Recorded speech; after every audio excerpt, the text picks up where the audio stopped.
Got a 2017 Ford Explorer, and I don't believe it's got an amplifier. So what I did, I'm gonna run the speaker wire white green to the positive. If you have a red wire, I use it as positive, and then brown yellow is negative. So I'm gonna run with the power right here. I'm running a 0 gauge, so in order to do this car, it's pretty hard to run the power wire. So what I've done, I drill a hole down here right there. I'm gonna use the duct seal to seal that, and then make sure it's not sharp so it won't damage the well, I can't see the camera. I gotta put the duct seal over that, and then I run it on top here and run it all the way to the back.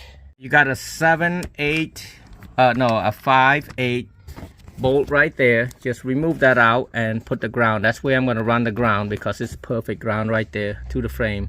Yeah, I got the power, and as you can see, I did the ground already. This is all 0 gauge, and this is a line out converter. It's a Kicker Kiss Lock 2. So you basically, the red one that I have, which I think is white and light green, is positive. I hook it up to the white and gray, and then white, black, and gray, black, I hook it up to the negative, and then this to the speaker wire. You got 2 positive, 2 negative, because it's a mono block.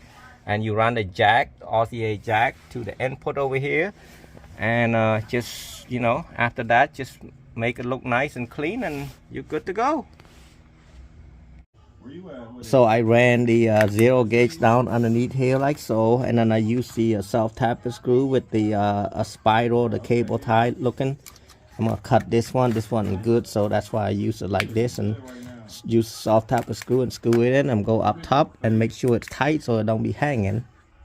Got the power, everything hooked up. I make sure this is tight so it don't move, and this right there, and keep it down right there, and ready to go.